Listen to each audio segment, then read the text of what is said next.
Kathleen Kennedy.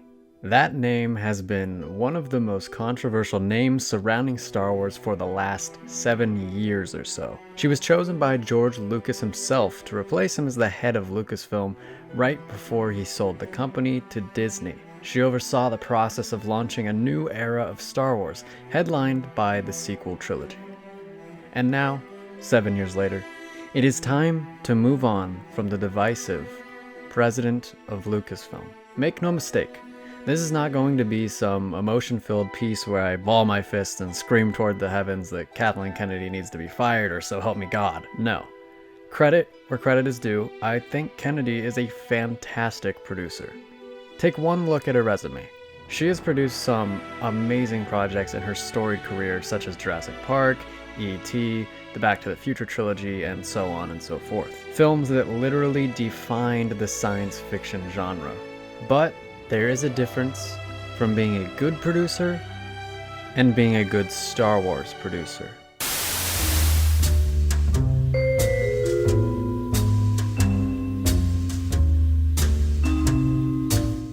Star Wars is just different. It isn't your typical film franchise.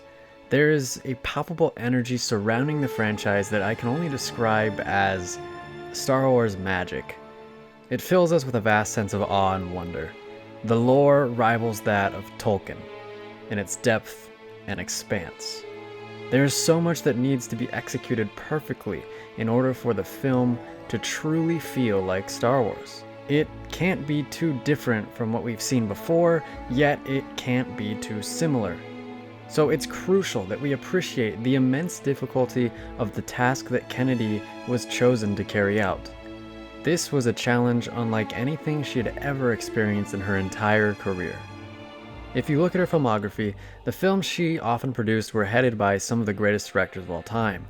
People like Steven Spielberg, Zemeckis, Lucas, Spielberg, and, well, mostly Spielberg. This time, though, she would be without those old legends.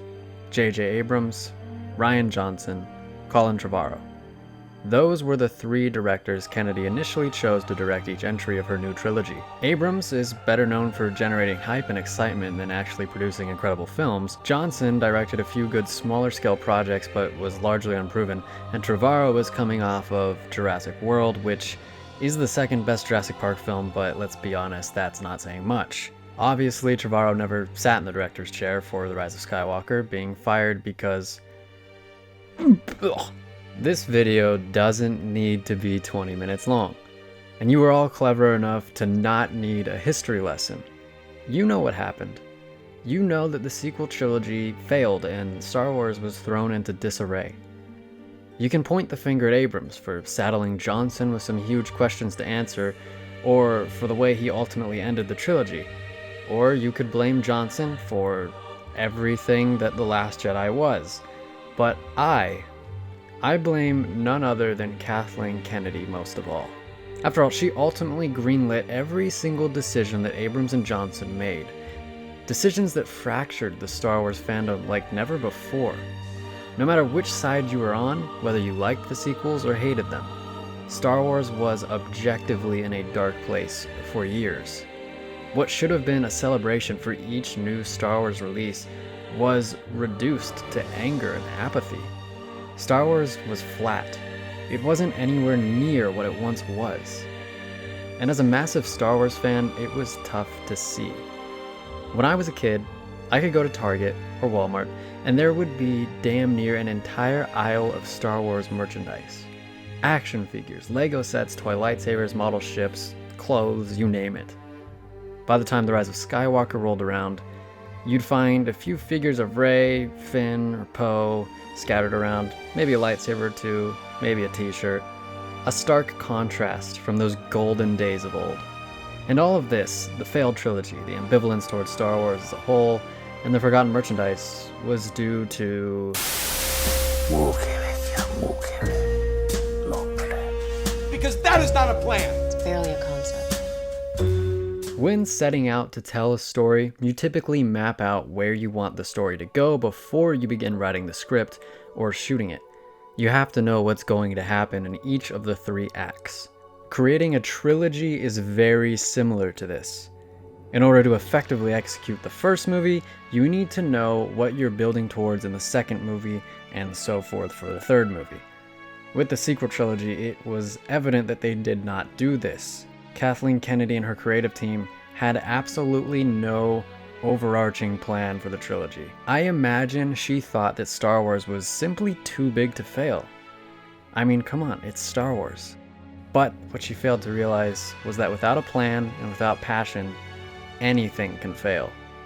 She allowed each director to do whatever they wanted with the story, resulting in it feeling disjointed and lacking any semblance of cohesion from film to film. This all directly led to the failure of the sequels. That alone would be a fireable offense.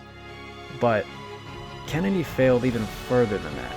Marvel's Kevin Feige is well known to be a huge Marvel fan. He grew up with the comics. He understands the characters and universe, and he hires people who largely seem to understand them as well. The man quite simply loves Marvel, and you can feel the passion behind the MCU. When asked if she loved Star Wars in an interview a couple years ago, Kathleen Kennedy answered that she loved what Star Wars did for film. She didn't even attempt to lie and claim that she does love Star Wars. She doesn't. She only admires what it did for the film industry that she works in. This is not the answer I would want the person in charge of Star Wars to give. I want them to love Star Wars with every fiber of their being. I want them to respect the franchise, and I want them to know a lot about it. Let's not forget that she apparently forgot that the entire expanded universe was ever a thing. She isn't a Star Wars fan. She doesn't properly understand Star Wars. And it showed with the sequel trilogy and with the director she hired. I'm not convinced that they know and truly love Star Wars either. Now, I know what you're saying. But Zach, the ship has been righted. Star Wars is awesome again. And I agree with you. The Mandalorian is amazing. Bringing the Clone Wars back was a great decision, and I'm very excited about all the upcoming Star Wars projects. But I still believe that when Kathleen Kennedy's contract is up, she needs to go. For as long as she is in charge at Lucasfilm, there will always be controversy. Many will never be able to forgive her for the way she handled the sequels. Many will question every decision she makes simply because it's her making them. Star Wars seems to be entering a new era. Appoint someone who is both qualified and who understands and loves Star Wars. Let them begin this new era. Leave Kathleen Kennedy behind, where she'll forever be affiliated with the sequels, for better or for worse. And let's all just move on. As Kylo Ren said in the film that Kennedy thought would be the crown jewel of her sequel trilogy, let the past die.